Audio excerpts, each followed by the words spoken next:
Recording. Hello, welcome. My name is Bryce Tubbs. Thank you so much for coming and watching this episode. Today with me is Tanika Cherie. She is a certified public speaker, a published author, and a motivator. I'm super excited for you guys to get something great out of this video and exactly what she's going to be talking about today. Thanks so much, Tanika. Thank you. Is there anything else you'd like to add to the introduction? Because I know you've done a lot of things. I don't want to do you an injustice. Well, as it pertains to what I'm currently doing, I'm definitely a speaker and author. But in my personal time or whichever, I have sang for years. Oh. I was actually the lead in 3 major stage productions. So I love all things drama.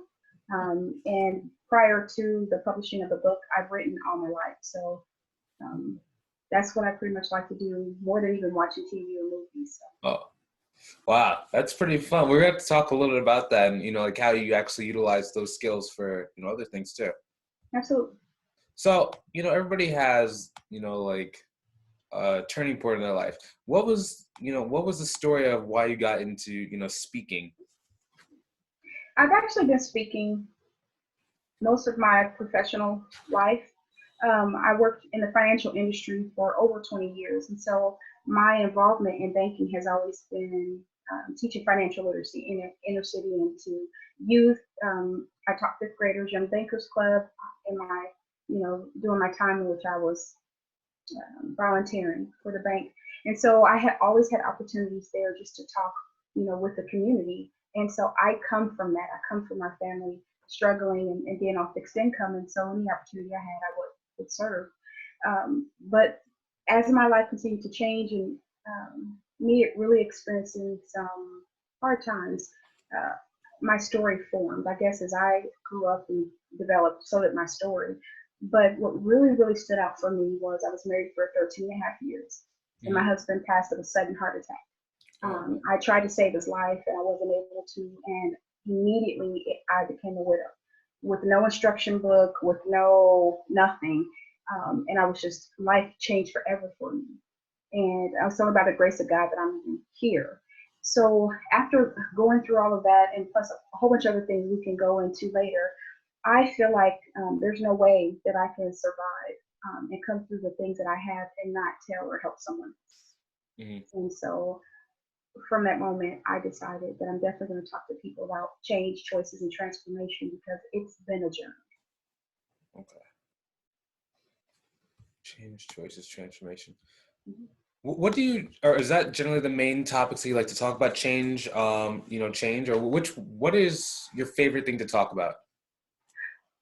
I love to talk about family and relationships, whether it's related to like a personal relationship with, love and your children and your, whether you're dating or your spouse. I really enjoy talking about relational standpoint as it relates to employers. Oftentimes I have found, even when I'm in meetings, that they kind of ask me questions you typically don't hear when we're all together as a group, because there are challenges there's barriers, and it all goes back to relationship. But all things, it has to do with just relationship, whether it's community, family, or employment, your job. Okay. So, a couple minutes ago, you talked about, your drama experiences. What are some things that you took, from that to, utilize when you're speaking on stages and speaking in front of people? What are some skills? I really enjoyed, I did 2 Nike commercials with Peyton Manning, and I'm from Indianapolis, so I was a Colts fan.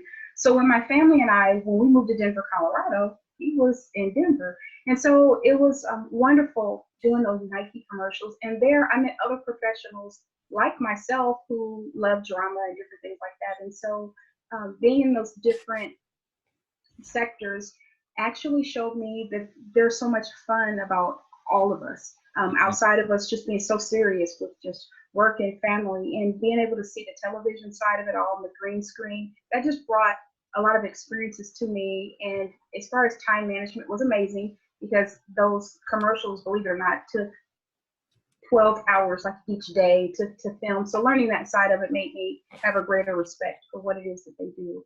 And then, again, just have an opportunity with Tyler Perry and some other people made me very grateful to have some of the experiences that I've had. So Filming something for 12 hours, like, can you talk about maybe some energy management? How did you manage, not to get tired? I'm sure was there like food breaks, or how did you manage that? Well, first of all, there were times when I was supposed to come in as an extra and I ended up being one of the major people in the commercial. So that's the first problem. Like, Uh, what did I do there? But to me, I always came prepared. They usually ask you to bring two or three pieces, something colorful, and then their wardrobe decides what you can wear. And so I would already come full face, my hair would be done, and I was ready. And because of oh, my energy and my attitude, my level of professionalism, I filmed a particular commercial called Ruzzle for this popular app. I don't even know if it's here in the United States.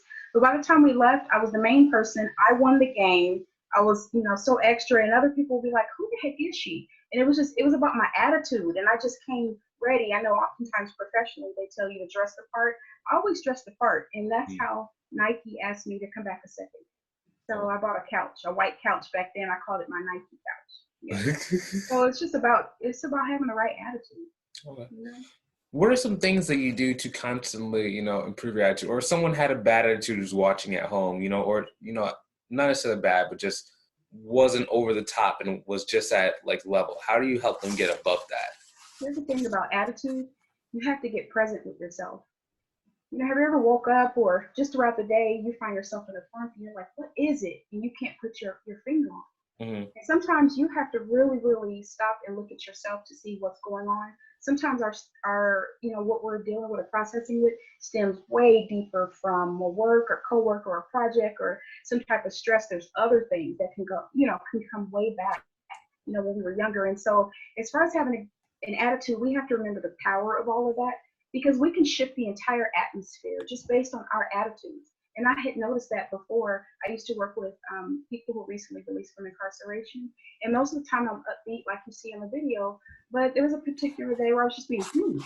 And I'm telling you, I was in the classroom 10 minutes and they were like, Miss Tanika, what's going on? I had affected them that quickly Mm, because of my attitude. So it's not about being fake. It's not about putting on a show. It's about, do you need to step away for a moment and go to the bathroom, and just kind of get yourself back together because you can change your entire team from your attitude. mm, Even if it's justified, you just have to be mindful. Are you going to be a thermostat or a thermometer? Because uh, you control where you walk into. So that's all. You yeah. know, go in the bathroom. If your face don't look right, your attitude probably right. We won't ask that. But say, how can someone know if they have a bad attitude? Because, I'm sure that some people who have a bad attitude don't really know exactly what they should, because they don't have any role models, right? I think people do know Uh, when they have. I'm okay. Now you're talking to Tanika Cherie. I do believe people know, and this uh, is why. Because if you walk into a place and everyone else was kind of like this, and you walk in and all of a sudden it gets quieter, what shifted? What changed? You brought that storm. You brought that great cloud. uh, And of course, it's okay to be a certain way, especially when we're conducting business and we're serious and we're talking about serious matters, right? uh, But I'm saying overall, the way a person can kind of know, and I'm not saying you're not allowed to be in that space. Nobody's all the time. That's not realistic. But what I am saying is that when you sit in a leadership position, or when you're a mom at home, or when you're just working within the community, try to be mindful of that because it can affect other people. You think people aren't watching you, they mm, are. People yeah. are looking at you, right? And so I think that we just have a responsibility for that. Or if for some reason, I remember when I was going through that, and again, there's a lot of things I've dealt with and survived, even, having to deal with cancer and I didn't have it, but I've had 2 cancer scares. And I had to return back to the bank during that time. I had to like be upbeat and fix my face because customers were still going to look at me and my team was still looking to me, right?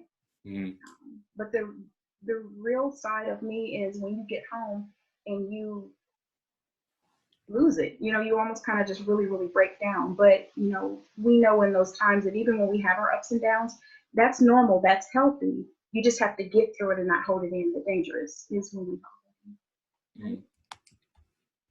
mm. So what's your vision for your life? You know, so my vision is this. It's so funny because we as people always want to categorize ourselves. So are you a speaker? Are you this or that? Well, actually, I'm a whole lot of things. First and foremost, I'm a mother. But and yes, I have written a book, and I've I've done poetry forever. And if anyone has looked at my LinkedIn lately, you can see that I was a for real rapper like back in the day. No one knew me, but I was cold then, cold now, too old to be rapping, but I'm multi-talented. I truly, truly, I have a book full of songs I've written. Only a couple of people have heard, but it's for me. So as far as what I want for people, yes, I am a motivational speaker. Yes, I do inspire and I talk to people. I primarily want to go to out in the communities. I want to go to organizations and companies and nonprofits and actually share. I can customize my speaks based on what they want, which is why I wrote the Power of Connections, which is a power series. Myself and Ramonda Hicks, we wrote the Power series, and it was for business professionals. It's the largest class they've ever had. We had a great turnout and awesome feedback from that. And so now the Power series has grown. So, I could do the whole corporate thing because I come from it. But at the end of the day, I like to get to matters of the heart. And sometimes that makes people feel uncomfortable. But we have to talk about it because people are talking about it, but no one really addresses it. And that's where I feel like I'm well rounded. But I just want to go in those conference room and I want to sit on panels. And I'm the person that you want to ask because I'm very tactful, I'm very professional with it, but I'm very real. And I am educated, so I can bring all the, I can bring that portion to you, but I think the greatest asset and the greatest piece that I bring is the fact that I lived it. Mm-hmm. Like I said, we haven't really been through my stuff, but I've been there, done that. So I speak on those things. Mm-hmm. If that makes sense. Okay. What is success to you? I have successes every day. It's funny how we set our short-term, mid-term, long-term goals, and for everyone, it may not be financial. It can just be individual things. But to be honest, I have goals that are outside of what anyone would see on LinkedIn. And so my successes is when I reach that, when maybe I spend a little bit more time with Isaiah. Maybe I really did work out, I didn't plan on it, or, I read my devotional. I have successes like that, which means a lot to me because once I get in front of the camera or I'm writing, it's everybody else out there who I'm responsible for, right? And so success to me is when I've actually achieved something that I wanted to do, whether it's short-term or long-term or not. And one of my greatest successes, I have to be honest, is the fact that I'm sitting here because I had a cancer scare in November and had to go through genetic testing and everything came back negative, which was great. But that was another point in time in my life where I was just like, am I, you wonder if you're going to lose it, because after a while you just get tired of going through it. But I made it through. I have awesome doctors. And again, I'm fine. But that's a success for me. The fact that I've had the weight loss. I've lost about 30 pounds over the past 7 or 8 months. But trying, doing the right thing. That's a huge success for me. I want to live, right? So that's a success. This interview with you is a success. This is going to give people an opportunity to meet me, right? Yeah. It's going to give a lot of opportunities. It's really funny, like when you start just putting yourself out there more. I mean, because I like your story. I was able to connect with you in a couple of seconds, probably a couple of seconds. You're really nice, so it's really fun to talk to you. 3, you can tell that you've been through stuff, so it's kind of compelling your story, so people want to find out more. 4, if you want to meet somebody and do an interview with someone else, then you can just ask and I can be like, hey, introduce. So that's why it's like, yeah, a lot of cool stuff happens when you do stuff, right? Yeah. You know what? I can be honest and tell you something I had to get away from. I watch and I look at a lot of other speakers and I hear their story and I think that's great. I don't want people to put me in a box because when I'm on stage, this is an interview, but when I'm actually speaking to audiences, oh my goodness, like I come out. But that's coming from my heart and passion. I never try to rev people up and when I want you to do it, I'm not giving you that. I give you what I feel in that moment and what you're supposed to have. And there's nothing wrong with that. There's nothing wrong with that energy. But to be honest, sometimes the audience literally needs someone to hit a matter of the heart and just be quiet so that they can marinate on it, right? Yeah. I'm not trying to sell anybody. This is who I am. I'm 48 years old. And I've dealt with abandonment. I've buried a child. I've buried my brother. It's just stuff. But it's not to make anybody sad. It's saying, hey, these are the things that happened. These are the choices that I had to make, whether it was popular or not. And this is the woman that I've become because of it, or this is what I've seen in family because of those things. That's what it is. I'm too old to try to impress people anymore. Yeah. So, are you working on any special projects? I think we talked about one. Actually, we talked about two different things before. Can you share about them? Absolutely. I'm still working on the Power series. I'm considering going back to Enterprise University in November to teach another Power series. I am working on an ebook. This is what's funny. I had just put it out there. I'm thinking about writing a little book for men and women, relational. There are so many people who have reached out to me in LinkedIn Messenger. It was like, could you please do this book? And I mean, it's some good stuff to where, again, I'm just being transparent, about it all. I think it's a conversation we need to have. And then also I am working on, I'm working more on my branding. I guess there's all these different people who now are like, hey, we need to do this, and this, for you. But again, just the Power series as well as the ebook. I was considering writing a book a couple of months ago. I had thought about it, but I think I'm going to turn it into a speak instead. I think I'm going to speak on that because I'm so animated. I can't help it. I've always been that way. Some stuff I just have to say, so the audience can feel my heart. But that's kind of where I'm working on. And I'm enjoying my time working from home. Okay. And then, where can people go to find out more about you? Okay. They can find me on LinkedIn. They can find me on Facebook as well. Again, it's Tanika Cherie, Cherie. But I would really like for people, if possible, my email is there or Messenger. I want to talk to you. You really can't, you can't always get to know people because we write, like, their write-ups for me, they're going to say what they want to say. And all of it is true, but to get to know me, you have to talk to me. Mm-hmm. I'm just a real person, Mm-hmm. We just actually have a conversation. Excellent. Yeah. Cool. And can you talk about your book? I think it's still behind you. I can't remember. Yeah. Okay. So the publisher had reached out to me. I moved here from Denver, so I've only been in Kansas for about 2.5 years. And can you see? Yes. So the publisher reached out to me and they were like, can you please tell your story, which is like my life story. Mm-hmm. And at the time, I think I was still kind of grieving as far as like my husband, and it's hard to tell a story. Mm-hmm. And so I had kind of put it off, and then they came back and they were like, would you be a part of this book project? So there's 9 other authors. They are absolutely phenomenal, all of them.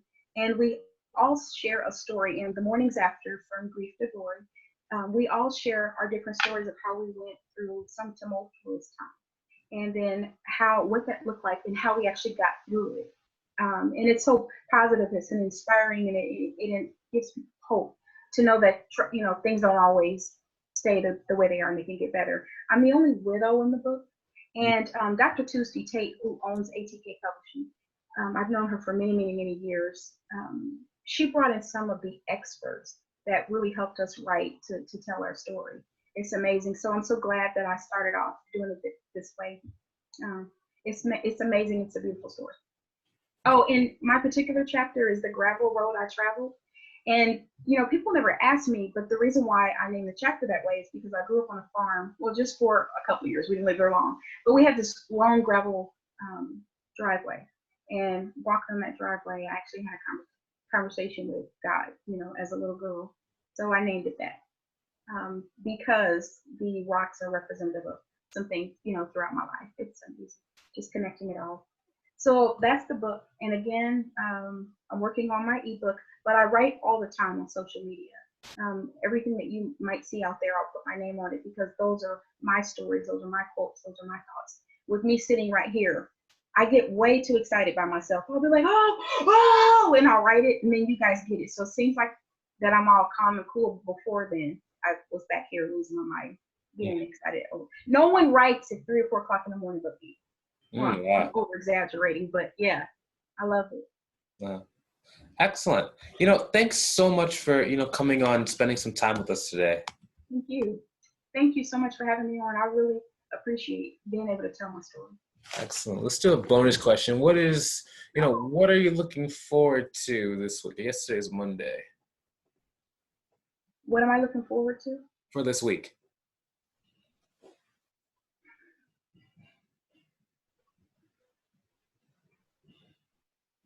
Okay. So I've been resting a lot, like just within here. And I've kind of made some decisions about some things. So I'm just excited about what's to come. I was really thinking that this ebook was going to come out maybe around August. I think I'm going to put it out sooner. Why not? Okay. It doesn't take millions of pages to tell people what you want to say, right? And for them to get that message. I think I'm just going to go ahead and knock the book out. Be done with it. Excellent. Yeah. Excellent. Cool.